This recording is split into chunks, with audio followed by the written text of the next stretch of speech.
Hello and welcome back to my channel. For those of you that are new here, this is a creepy content channel, so if that's something that you like, please like, subscribe, and tell your friends about it. On today's episode, we're going to be talking about the mystery in room 1046.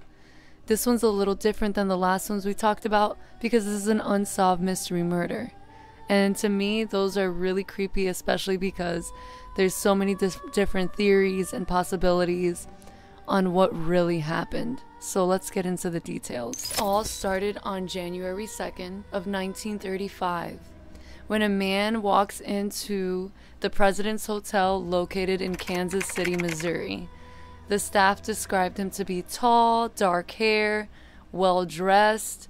They said that they noticed he had a scar above his left ear, and he was very polite, so they didn't notice anything off about him. He was very specific on the kind of room he needed, so he told them that he needs a interior room that's located on the upper floors. So one of the staff members by the name of Randolph Props goes and escorts him upstairs to room 1046.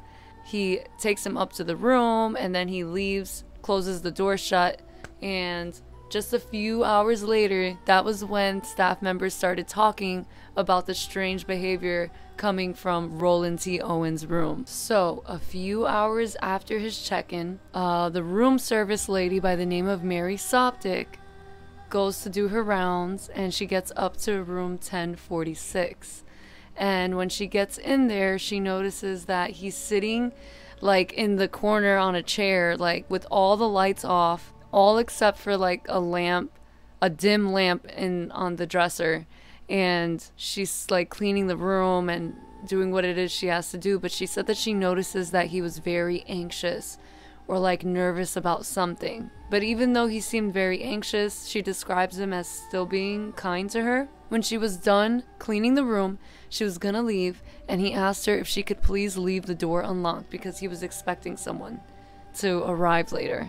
So she leaves the door open, and I could only imagine through that strange experience of him just sitting in the dark, she probably went downstairs and started telling everybody about her bizarre experience in his room. Hours later, Mary Soptic goes back up to room 1046 with fresh towels, and she notices that the room is still in the same arrangement, except this time Roland is laying on the bed staring at the ceiling, you know, just in the same way with all the lights turned off. This time he didn't say anything to her at all. So she brings some fresh towels to him, finishes cleaning up the room, and on her way out, she noticed that there was a note on the nightstand that said, "Dawn, I will be back in 15 minutes, wait." The following morning, on January 3rd, Mary Soptic is doing her rounds like she always does, and she gets to room 1046. There's always something going on in this room. So this time she goes and attempts to enter the room, but she notices that it's locked from the outside. So she grabs her keys, she unlocks the door and enters, and Roland is still laying in the same position in the bed, not saying anything.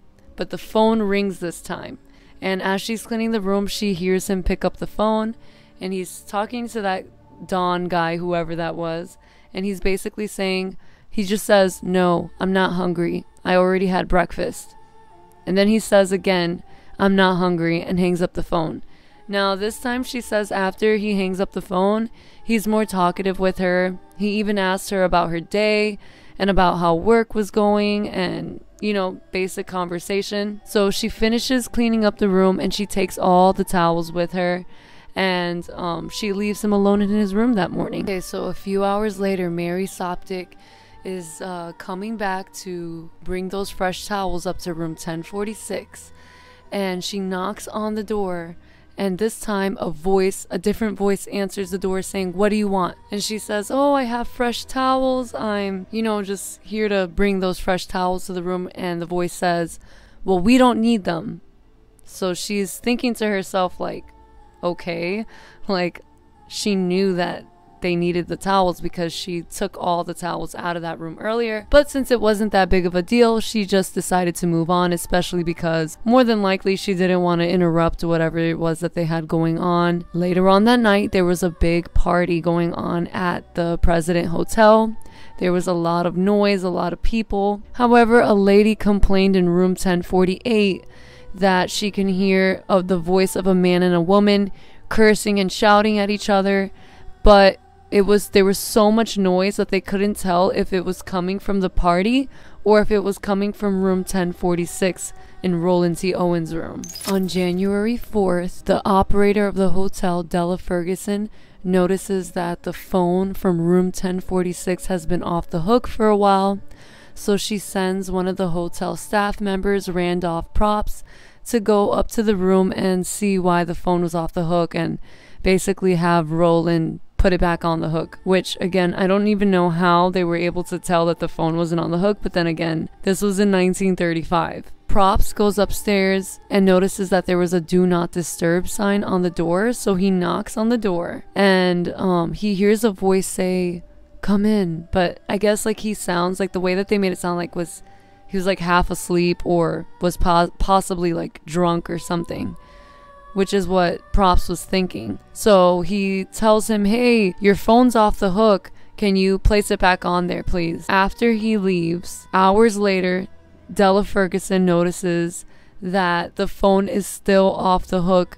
So this time she sends a different staff member by the name of Harold Pike to go upstairs and take care of this phone situation. So Harold Pike goes upstairs, knocks on the door, notices that the door is still locked. So he had a key on him, so he went and he opens the door, and just in case, he only turns on the hallway light, I guess, you know, just in case there was anything going on in the room. He turns the hallway light on and he sees a man laying in bed, and he said that he noticed like a dark stain around him. You couldn't really see like what the stain was, like it just looked like a dark stain, especially because he only had light from the hallway. So basically he thought that he just like was drunk and like urinated on himself, and so he just walks over to the phone, puts it back on the hook, and then leaves the room and closes the door behind him. So just 2 hours later, the head operator, Betty Cole, notices that the phone again is off the hook. So she sends Randolph Props to the room to go get to the bottom of why the phone is off the hook and be like, "Hey, like, stop taking the phone off the hook, or like when you're done, put it back on." So he heads upstairs and he begins to knock on the door. This time he knocks on it hard. He said that nobody responded, so he used his key to get into the room. And when he opens the door, he sees something shocking. He sees Rowland T. Owens on all fours with his head in between, like in his hands. He's covered in blood. The ceiling is covered in blood. There's blood all over the bed and in the bathroom. And he freaks out. Like, he literally just turns and like runs out of the room, runs to go get a manager and let him know exactly what happened and what he saw. Shortly after, police arrived to the room, as well as a doctor named Dr. Flander. Dr. Flander begins working on Rowland right away. He notices that he was tied up around the neck, wrists, ankles with like a cord, and he asks Rowland, "Who did this to you?" And Rowland responds saying, "Nobody." That he just tripped over the bathtub, and that's how this happened. So obviously people were not buying it. Before they were able to ask any other questions, Rowland went into a coma, so they quickly rushed him into the hospital and police started investigation. So they noticed that the room was pretty much empty. All of his clothing and all of his belongings were gone. The coat was gone. There was no socks in the room. All the towels, shampoos, and soaps were gone. The only thing that was in the room, 2 empty water glasses, unlit cigarette, a hairpin, and they said that there was a glass in the sink that had 4 fingerprints that could have possibly been a woman's fingerprints. I'm guessing they were like small handprints or something like that. During this investigation, detectives had no leads.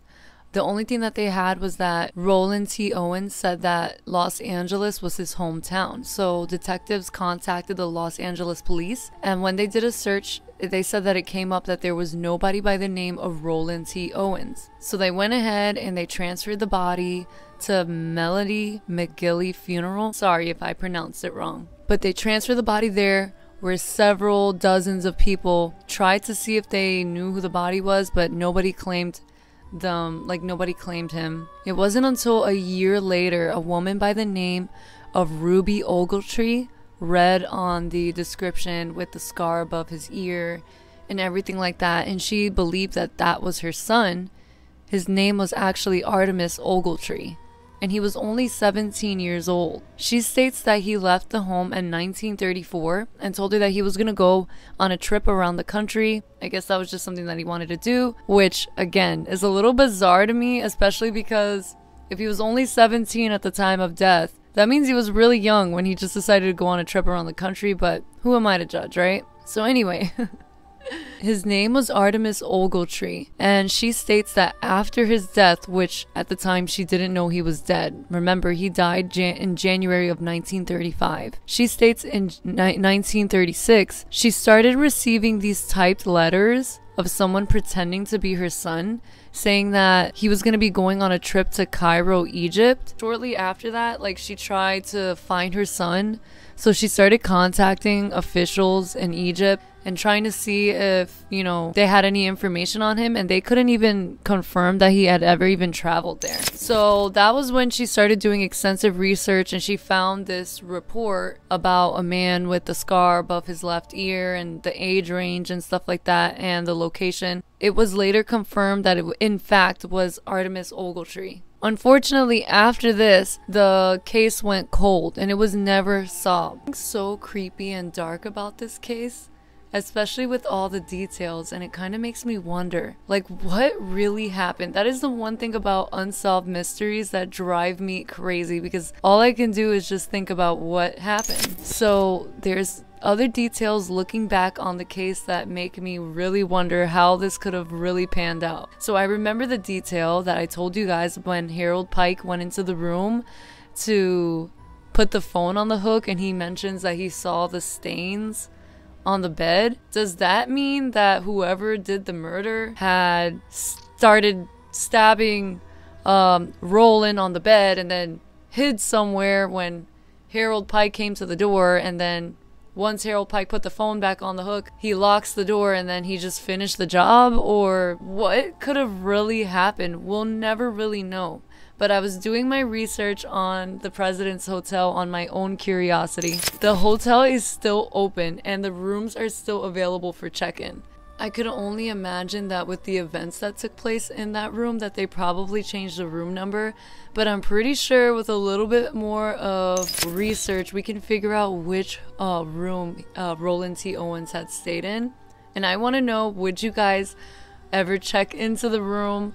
Hell no. Would you do like a paranormal investigation? I'm really interested in knowing what you guys think about this mystery case. And again, thank you guys so much for watching. And I'll see you next time. Bye.